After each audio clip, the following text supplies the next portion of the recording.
lendemain de la crise post-électorale de 2011, pour réconcilier les Ivoiriens, une commission dialogue, vérité et réconciliation a été mise en place. 9 ans plus tard, les tensions sociales que connaît la Côte d'Ivoire démontrent que le travail était inachevé. Charles Konambani, bonjour. Bonjour madame. 9 ans après la création de la commission dialogue, vérité et réconciliation, que vous avez présidée pendant 3 ans, les mots réconciliation et paix sont sur les lèvres de tous les Ivoiriens. Le cardinal d'Abidjan est également sur la même longueur d'onde. La CDVR a-t-elle failli à sa mission? Non, pas du tout. Pas du tout. Juste une petite correction. La CDVR a été créée effectivement au lendemain de cette triste guerre fratricide pour aider à la réconciliation, La CDVR n'était pas un organe décisif, c'était un facilitateur. Et pour aller droit à la question, la CDVR a fait un travail colossal qui a été reconnu, et je vais le citer ici, feu Kofi Annan, qui était là le jour où il a été nommé, ancien secrétaire général des Nations Unies. secrétaire général des Nations Unies. Lorsque je lui ai présenté les travaux de la commission, voici son commentaire. C'est un travail scientifique. Et d'autres personnes ont attesté de la qualité du travail. Parce que nous l'avons fait selon des principes. Il faut qu'il soit inclusif, participatif, parce que la réconciliation n'est pas l'affaire d'un individu, c'est l'affaire de la population. Donc, et ça, ce sont les résultats des enquêtes préalables que nous avons menées, que nous ont convaincus qu'effectivement, ce travail-là devait être fait pour permettre aux autorités, à ceux qui gouvernent, de s'en saisir pour aller à la réconciliation. Il faut donc... Les autorités politiques ont donc failli, à votre avis? À mon avis, il y avait à distinguer le processus de réconciliation et la mise en œuvre. Et la politique de réconciliation qui est la mise en œuvre. Nous n'étions pas, disons, responsables de la mise en œuvre, car la réconciliation est un processus au long cours. C'est un ensemble de politiques que l'on met en œuvre et qui permettent aux Ivoiriens ou aux habitants d'une nation d'avoir confiance et de faire en sorte que plus jamais cela. Et pour quelles raisons cette mise en œuvre n'a-t-elle pas abouti? Je pense que la question devrait être posée à ceux qui devaient la mettre en œuvre. Je ne suis pas sûr que les recommandations que nous avons faites, toutes ont été prises en compte. Les conseillers ne sont pas les payeurs. Bien sûr, nous n'attendions pas que toutes les recommandations soient mises en œuvre. Mais je pense sincèrement que si l'essentiel avait été mis en œuvre, si un certain nombre d'actes que nous considérions comme emblématiques avaient été pris pour décrisper d'abord l'atmosphère, je pense que nous aurions pris un autre chemin. Et c'est ce que la Côte d'Ivoire paie aujourd'hui avec le retour de ces tensions intercommunautaires qu'on observe depuis ces dernières semaines? Les tensions de toutes sortes. Je crois que les mêmes causes produisant les mêmes effets, puisque les plaies n'ont pas été, disons, cicatrisées. On a essayé de cautériser, mais on n'a pas cicatrisé. Ben, il faut très peu de choses pour que ces plaies-là s'ouvrent de nouveau. Je me demande si notre personnel politique peut se satisfaire de ce qu'on dise qu'elle est le personnel politique le plus inconscient du monde. Car la crise a été terrible, la guerre a été terrible, la destruction des biens, les morts. Et moi, qui ai conduit le processus, j'ai assisté à ce qu'on appelait les audiences publiques. J'ai écouté les Ivoiriens qui ont été touchés dans leur chair, dans leurs biens. Je ne peux pas comprendre qu'on n'ait pas tiré les leçons de cela. Alors, le discours entendu en Côte d'Ivoire est celui d'une justice sélective aujourd'hui. Une justice qui a condamné Simone et Laurent Gbagbo, mais qui a promu les Comzones.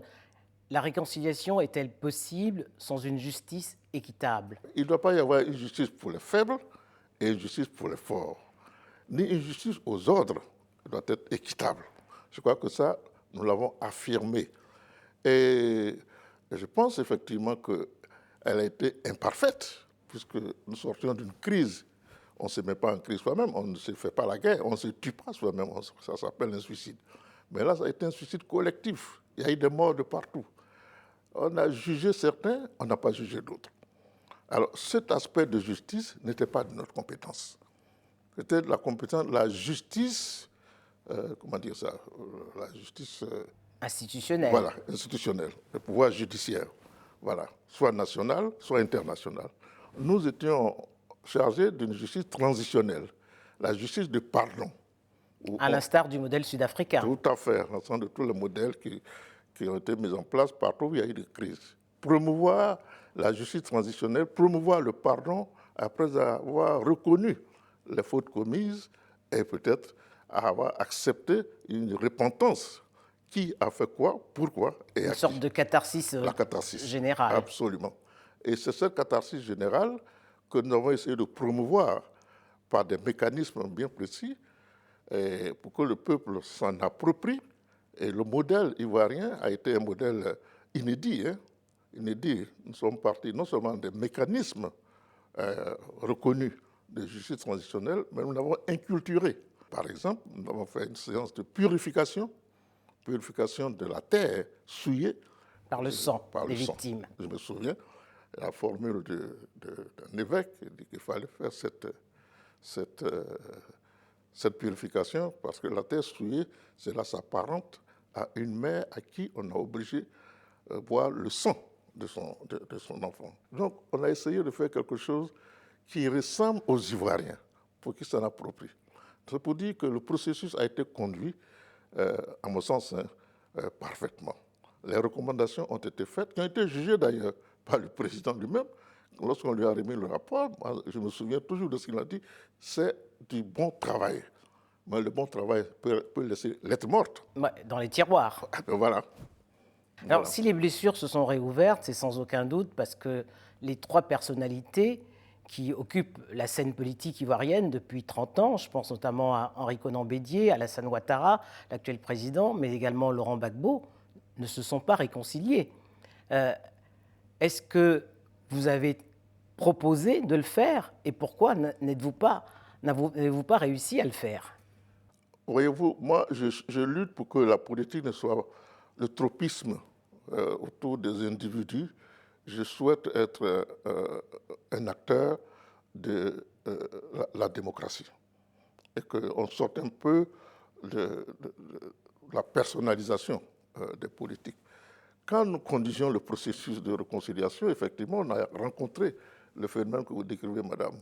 Les processus pro-Ouattara, pro-Gbagbo, pro-ceci. Et je leur ai dit, mais au fond, qui est pro-Côte d'Ivoire? Il faut peut-être qu'on essaie de promouvoir quelque chose qui est pro-Côte d'Ivoire. Donc, de pro-pro, il faut quand même sortir de cette façon de voir les choses. Mais vous avez raison de dire que s'il y a des leaders politiques qui ne s'entendent pas, ça ne peut pas favoriser la réconciliation de l'homme militant. C'est pour ça qu'en ce qui me concerne, 1 an après que la commission ait été mise en œuvre, j'ai proposé, alors que Laurent Gbagbo était encore à La Haye, d'aller le voir et de lui dire que vous ne pouvez pas, Monsieur le Président, vous soustraire, même si vous n'êtes pas en liberté, vous soustraire du processus de réconciliation qui est en cours. Je n'ai pas été entendu, je n'ai pas été suivi. Par qui? Par ceux qui gouvernent. À cette époque-là.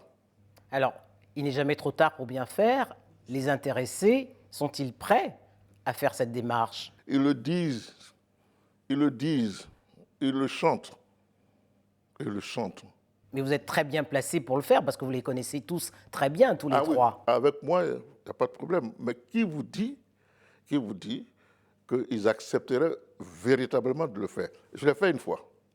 Quand je suis parti de Dakar pour aller présider, pour être le gouvernement de réconciliation, à l'époque déjà, j'ai réussi à les mettre ensemble, alors qu'ils ne voulaient pas, ils ne se voyaient pas. Sinon, en dehors de la Côte d'Ivoire, j'ai réussi à les mettre ensemble 3 fois. Première fois à Yamoussoukro, deuxième fois à Yamoussoukro, une troisième fois à Abidjan. Et ils étaient même étonnés de se retrouver ensemble. Alors, mais après, le processus n'a pas continué.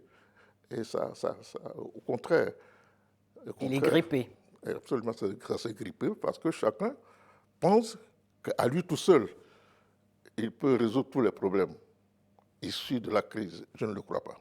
C'est ensemble que nous allons le faire. Ensemble. Alors Charles Konan-Banny, pour terminer, depuis l'avènement du multipartisme dans les années 91, le continent connaît plusieurs crises.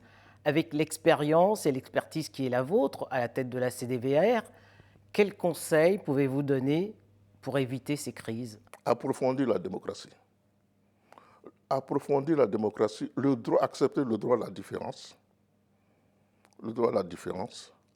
Et mettre une grande dose de tolérance dans nos rapports réciproques et aller à l'essentiel, mettre en place ce que j'appelle la société de confiance. Se faire confiance mutuellement,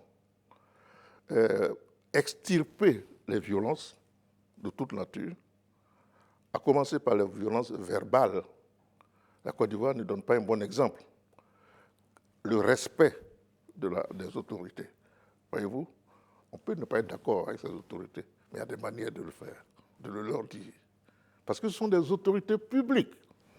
On a le droit de leur parler d'une certaine manière. À cet égard, je n'ai pas apprécié du tout ce qui se passe ces temps-ci en Côte d'Ivoire entre l'Église catholique, le cardinal, Le représentant du Vatican. Voilà. Et on oublie d'ailleurs que le cardinal, il ne se lève pas pour dire n'importe quoi. Il conduit une pastorale. Et ceux que ces affaires intéressent savent combien le pape François est engagé dans ce genre de... Donc, il ne parle pas en son nom propre. Bien sûr, il a dit, c'est à titre personnel. Mais ne nous voyons pas la face. C'est une pastorale. Et il faut que nous réapprenions à nous respecter, les uns les autres. Ça ne veut pas dire qu'il faut qu'on soit d'accord, mais on peut ne pas être d'accord et respecter l'autre. Ce sont ces choses-là qui vont nous aider à promouvoir la démocratie. Ensemble. Et le vivre ensemble. Et le vivre ensemble. Parce que sans la démocratie, sans le vivre ensemble, sans la tolérance, nous allons toujours avoir recours à la violence. Et la violence n'a jamais rien construit. Nous avons connu la guerre, je pensais qu'on en avait assez, que nous avons viré notre petit, comme on dit vulgairement. En réalité, non. Serions-nous la classe politique la plus bête au monde? Je ne le crois pas. Charles Konan-Banny, merci. C'est moi.